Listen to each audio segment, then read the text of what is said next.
Good day. Actually, great day. Welcome to For Another Day podcast. I am Rick. Today is Friday, February 4th, 2022.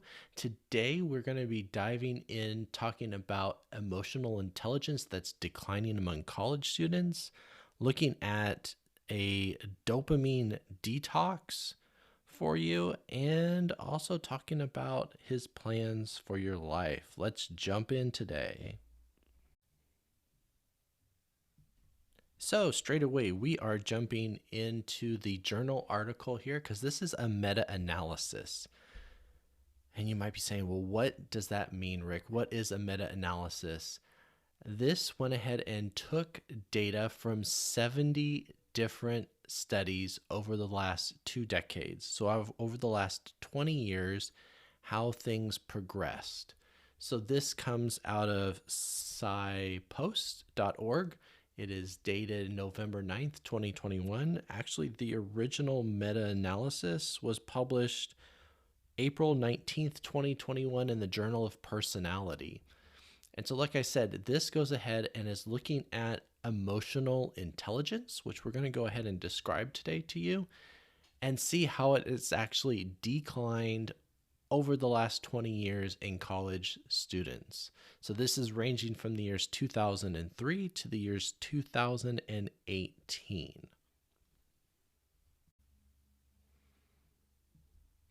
So when we think of the last 20 years, and for those that can't think back that far, a lot has changed. I mean, we've had economic liberalism that has grown rampant throughout our societies, especially in the Western world. We've had free market capitalism that's been encouraged to grow. We've had social media that has bloomed beyond any concept that we would have had, mainly because of the smartphone technology. But studies have suggested, and here's a direct quote, these changes have led to generational differences in personality, revealing generational rises in narcissism, self-esteem, self-focus, and materialism. So the study authors, Maureen Kahn and her team, wanted to investigate whether or not these cultural transformations really did affect emotional intelligence.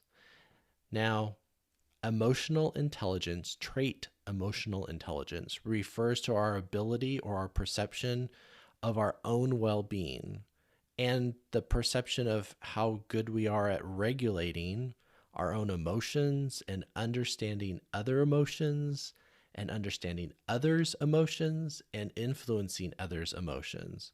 So it is quite involved. And so this meta analysis really took part in looking at all the different aspects here. Now, first of all, they wanted to look at, is there really a difference between countries? And did they decrease over time, especially in these subdomains?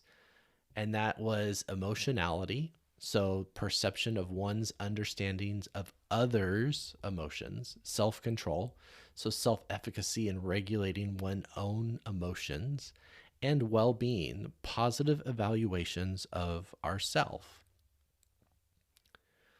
Now, when a meta-analysis is done, they take all the different studies and they try to overlay and match up these qualities, which is why in studies they always say further study is needed. And so what they're hoping for future generations, for future researchers, that they'll take these same concepts, these same controls, and develop them a little bit further. So not necessarily always new controls, but taking the same controls, because then a meta-analysis can occur. You can then go ahead and overlay over the past 20 years these perceptions like emotionality, these perceptions like self-control. If you were to change it in each research study, you would have nothing for meta-analysis. So where did these come from and how did this result in looking at a decline among college students.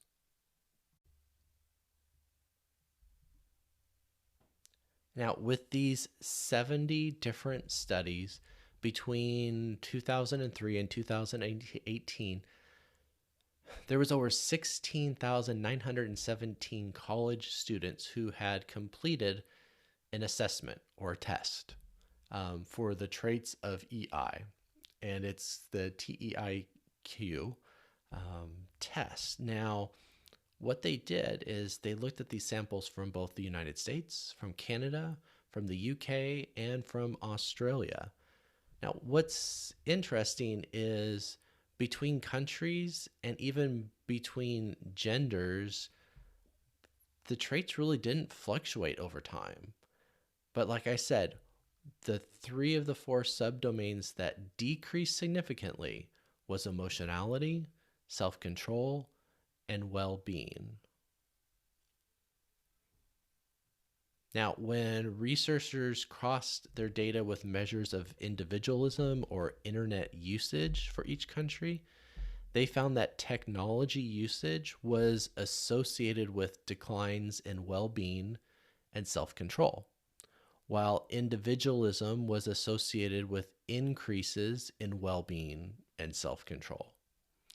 The authors also note that, there is data missing and you can't get a pure and good overlap here with a meta-analysis.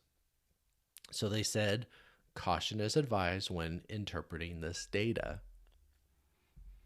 Now, when they analyzed the data by country, the Canadian sample showed a decrease in overall EI trait, and as well as decreases in the domains of emotionality, self-control, sociability, which is self-efficacy in influencing others' emotions. Now, overall, they have shown over time that this has changed. Okay? This has changed our cognitive skills and abilities. And so when we look at social media, we need to truly examine what is happening to our brain, what is happening to our interactions in culture and society. And it's not good. Looking for a snack or a fresh nut to cook with? I'm a Nut has a variety of delicious nuts to choose from: walnuts, almonds, cashews, pumpkins, and much more. All gluten-free, non-GMO, kosher, paleo, keto-friendly, and a money-back guarantee. Click the link below to order yours today.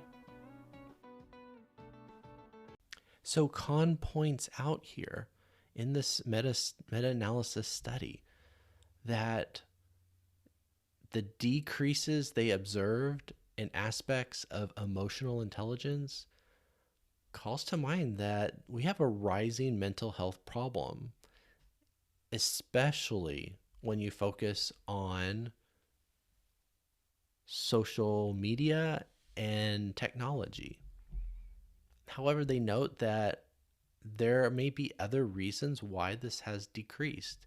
Maybe there's heightened academic pressure that has decreased emotional intelligence in college-age students. Maybe it's an increase in obesity, a decrease in family stability. There are other factors out there. And so this study, though, says this is the beginning. This is what we're now poised with that we need to address. And it's not just addressing it through research, but it's addressing it in culture. And what we are asking of culture is to change, to fix itself, rather than continue down a path of isolation. So you might be asking, Rick, how do I change my emotional intelligence? What do I do different than what I'm doing already right now? What are you suggesting?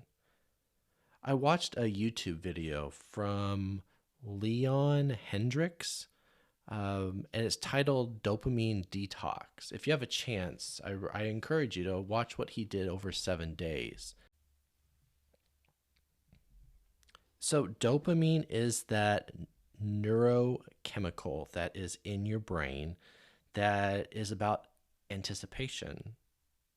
And not only just anticipation of what's to come, but also a reward from that anticipation. So when you are scrolling endlessly through YouTube or TikTok, waiting for that next hit or high that comes from a video that's going to make you happy or encourage you, that's dopamine. That's dopamine saying, oh, just one more.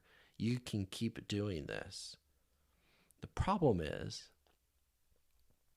this affects our brain chemistry and electrical activity. When you have too much of this dopamine, the back part of your brain, the activity begins to decrease. You also get downregulation of your dopamine receptors. So what happens is, as you're flooded with more and more dopamine from scrolling and scrolling and scrolling, your brain says, I don't need as many receptors for those chemicals coming across the synapses or the gaps in your brain. Okay, so instead of 10, let's say I only need 3. Well, what happens though? When you don't have that stimuli, when you don't have that phone right in front of you, when you're not constantly listening to podcasts and shows, your dopamine dips. Now you don't have enough to even fill those 3 receptor sites. And then what happens? Your body starts going into a panic. Matter of fact, for some, it increases your anxiety. I don't know what to do now, says your body. And it takes a while for your body to go ahead and for your brain to grow more receptor sites. This is oftentimes when clients come in and they've started an antidepressant or SSRI. It takes time to build those in, sometimes as much as 21 days. Here, Leon Hendricks, he just did a 7-day experiment and to see what the differences could be. And he went all in. No media, books were okay, eating healthy, exercising, no sugar, truly taking care of his body and his well-being. And at the end, just after 7 days, he showed a distinct difference, not only in self-reporting and how he felt, but also his brain showed a difference. That back part of his brain showed extremely greater activity than when he first started. So then what are we supposed to do? Are we supposed to live in the Stone Age and not have any technology? No, I would say you go ahead and look at putting some parameters in place. And Leon suggested these in his video too. Remove the temptation. Do you always need the phone right there next to you, pushing notifications, dinging, enticing you to pick it up? Put it away in a drawer or a closet. Put it away in a nightstand at night so as not to be, oh, just one more I'm going to watch. Define some clear rules for yourself. I will not participate in social media between these hours. I will read a book between the hours of blank and blank. I will read at least 2 books a month. So it increases your intelligence. And more importantly, addressing the triggers. What is it that you're trying to fulfill and satisfy? Are you really sad? Are you grieving for a lost loved one? Are you having difficulties at work? Are grades dropping at school? What is it that is causing these things to happen, these triggers in your life? That's what counseling is all about. It's helping you identify those triggers and to truly see, can we fix it? Can we change it? That's where I offer advice to clients each and every day through doing remote counseling, giving them ideas, techniques, an experiment to try, trying something different. Something different gives you change. And then we have to decide, is that change positive or negative? So if you're interested in doing a dopamine detox, comment down below or like this video so that I know that I can do another one about it. If you're interested in learning about alpha waves, theta waves, beta waves, delta waves, these are all brain activity waves in your brain, comment down below and let me know. It's through this exploration of our mental health that we're looking at changing for the better and not letting our emotional intelligence drift away.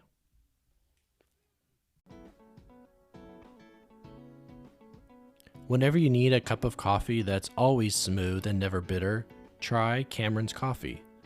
It's the closest I've personally found to the perfect roast. There are so many flavors to choose, but I always seem to reach for the breakfast blend. And for those busy weekday mornings, try the EcoPods. Click the link below to order yours today.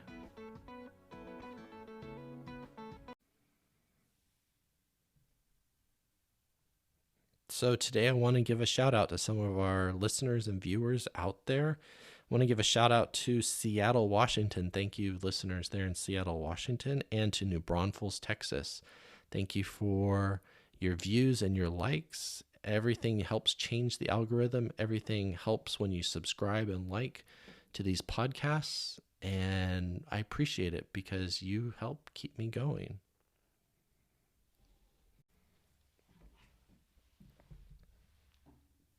So when we think about our plans, then we think about our plans for our lives. We think about our career choices, our jobs that we go ahead and participate in. How do we go ahead and set those plans? How do we go ahead and come up with those ideas? Is it just a next job, a next job, a next relationship, a next relationship? Or are you actually putting some thought into what you need? How to change? What to make different? More importantly, are these your plans or are these someone else's plans? Is someone else defining your future for you? For what you need to do or where you need to work or what you need to study? Or is it your plans? Now we can take this to the next level too. Are these your plans or are these God's plans? Are these God's plans for you for what you are called to do in life? Taking it to a higher level, which we're going to have a future podcast about this. Because a belief in religiosity and spirituality for paths of belief makes a difference in overall happiness. Knowing that you're doing God's will and that your will is His will. Now, how do you do that? Well, there's a big, thick book called the Bible. For Christians, to give you rules, laws, understanding, it's all there. If you've never opened it up, we'll dust off the cover and try. Try to read. Try to even read some of Jesus's teachings in there when it talks about unconditional love for others. That brotherly love, that filial love that can truly change society. That golden rule carries across all major religions, throughout all cultures. But guess what? We don't follow it. For thousands upon thousands of years, we've been called to do something different, but yet in our humanness, we don't. We rely on ourselves. We rely on what we think is best. And it doesn't work. It really doesn't. That's what separates us in individualism. That's what separates us in society today. We've gone away from the collective good for just the individual great. So that's where now I encourage you. Change. And change now. Don't wait for tomorrow. You don't know what tomorrow brings. Tomorrow might be easier. Tomorrow might be a lot harder. Tomorrow you might not be here. But that's where I encourage you. Start examining your life, your direction, your plans, your ideas, and how do they match? Where do they come from? And how aligned are you to others?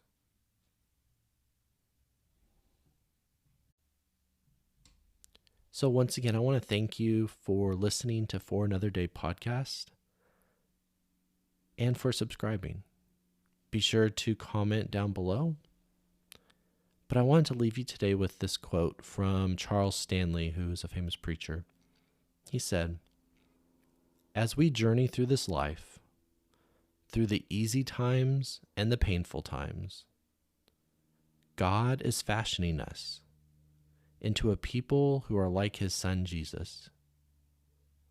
That means God is in the process of changing what we desire far more than he is in the process of giving us what we desire." Peace and blessings to you today.